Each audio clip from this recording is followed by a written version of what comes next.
Hello and welcome to our presentation today on evidence-based practices. I will tell you what exactly evidence-based practices are and give some examples. In addition, I will share some recommendations of local institutions that are providing such interventions here in our community of Arlington Heights, Illinois.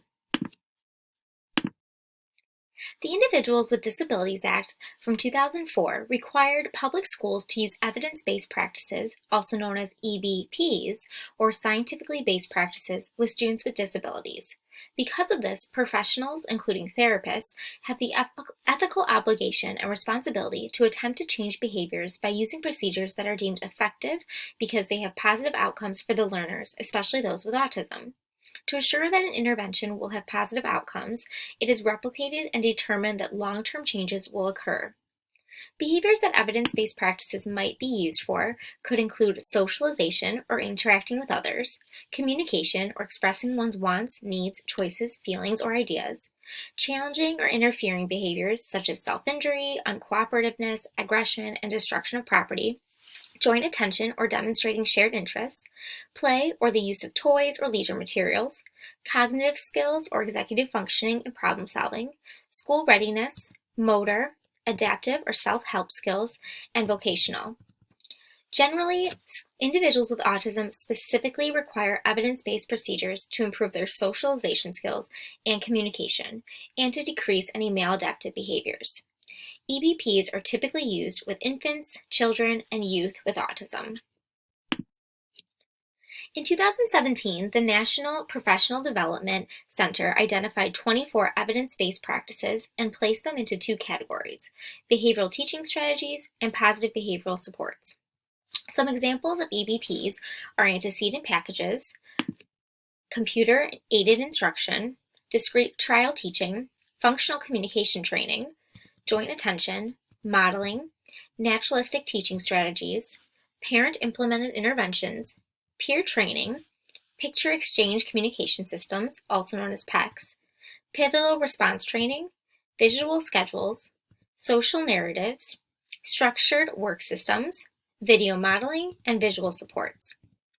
These practices can be used in isolation, known as focused interventions, where one goal or a single skill is addressed, or as a combination of different strategies. This is known as a treatment package or a comprehensive treatment model. A comprehensive treatment model is designed to achieve learning on the core deficits of ASD. Focused interventions are the building blocks of these treatment packages. So how do we choose what intervention would be the most appropriate for our learner? Typically, we would want to conduct what is called a functional behavioral assessment to determine the function of a behavior, meaning why is it actually happening? This will help us in deciding what intervention to refer to. In the end, however, the ultimate goal should always be to provide an intervention that will allow the learner to gain skills necessary for them to be an independently functioning individual within their environment.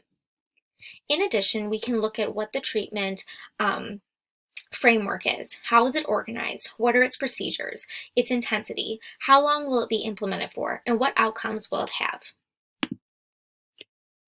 There are many positive behavioral supports that are evidence-based that can be implemented into a learner's environment and routine. Examples include schedules, social narratives, sequence of steps, and structured work systems. A schedule, like the one shown here, can include visuals that depict a child's activities for the day. This support also teaches a child to read from top to bottom or left to right. A sequence of steps includes photographs of each step of a task.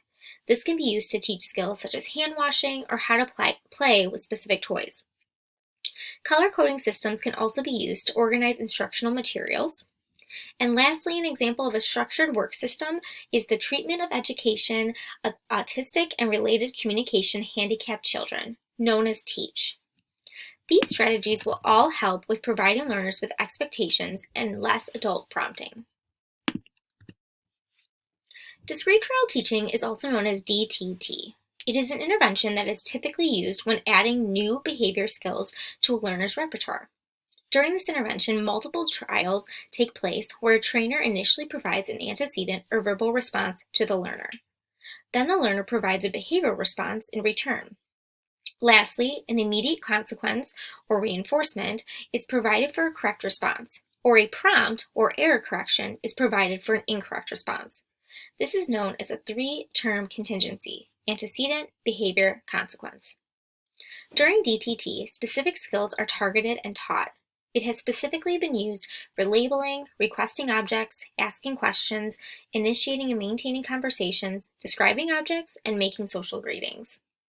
Attached here for your viewing is a video which is modeling discrete trial teaching.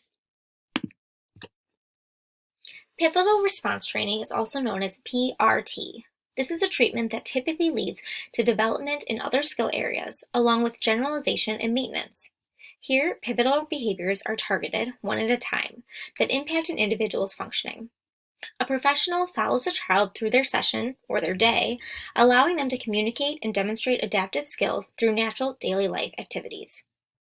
Strategies used in this intervention include establishing a learner's attention, turn-taking, choice, varying of tasks, and reinforcement. PRT has specifically been used to teach how to respond to multiple requests, demonstrate multiple skills, increase one's motivation to learn, initiate functional communication, increase verbal utterances, and self-monitor behaviors. PRT has been proven to increase a learner's spontaneity and reduce their prompt dependence. It is the most common strategy that is used within a school classroom for individuals with autism. The last type of evidence-based practice that I want to discuss is functional communication training. Functional communication training is also known as FCT.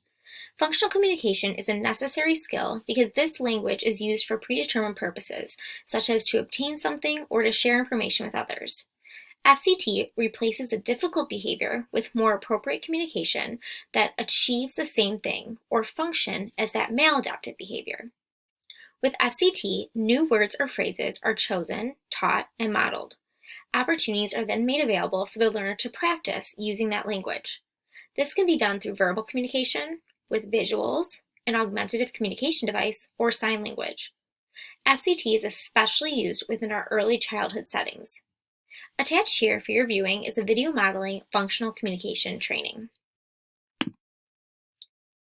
Now I want to talk about applied behavior analysis.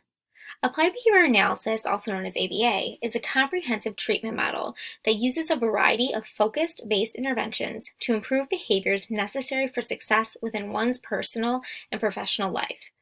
This is the most popular early behavioral intervention used with young children with ASD and other developmental delays.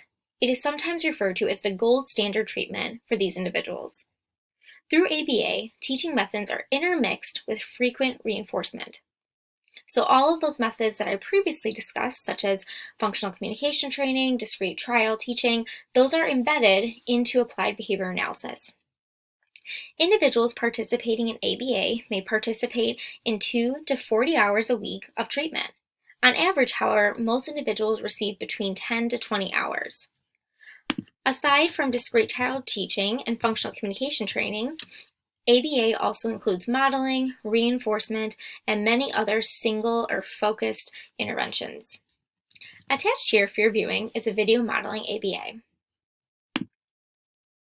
Now I want to talk about some local resources that will provide children with autism in our community with interventions such as the ones that I discussed.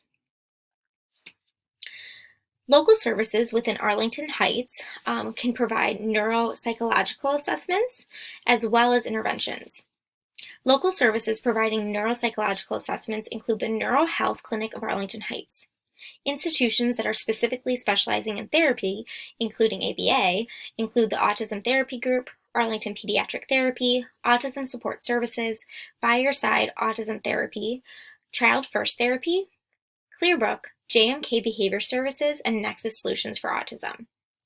I will provide a summary of some of these resources, but recommend that each family research the institution on their own to find out what it is that best fits them and their needs. I've included the contact information for these institutions and their websites that you can read so that you can read testimonials, learn more about their staff, their services, and available payment options. The Neuro Health Clinic can provide a diagnosis as well as a treatment for neurodevelopmental disorders such as autism. They provide testing on an individual's ability to learn, socialize, regulate emotions, and manage behaviors. Practitioners can evaluate and diagnose a student to indicate that they have autism spectrum disorder. They review these results with families, answer questions, and then provide suggestions on recommended interventions that can be received through neighboring facilities. Here you can visit their website to learn more about how to receive a consultation from their team of specialists. Now let's look at some of the local resources that are providing therapy services. Please know that due to COVID-19, some institutions are only providing teletherapy through video conferencing at this time. The Arlington Pediatric Therapy offers free developmental screenings for speech and language, occupational therapy, and physical therapy. In addition, they offer aquatic therapy, occupational therapy, physical therapy, speech therapy, and sports medicine. They also host parent support groups once a month. The Autism Therapy Group is located in the neighboring town, Wheeling, Illinois. However, they can provide in-home ABA services within Arlington Heights. Their services include customized behavioral treatment plans to help clients learn basic life skills, communication skills, and social skills. Autism Support Services provides ABA therapy to promote adaptive behaviors and reduce maladaptive behaviors. Their treatment can be provided in-home or within their autism center. They note that they specifically use methods such as DDT, PRT, natural environment teaching, and verbal behavior. This clinic also offers an early learners group where clients participate in a structured, small classroom environment to help prepare them for participating in a school setting.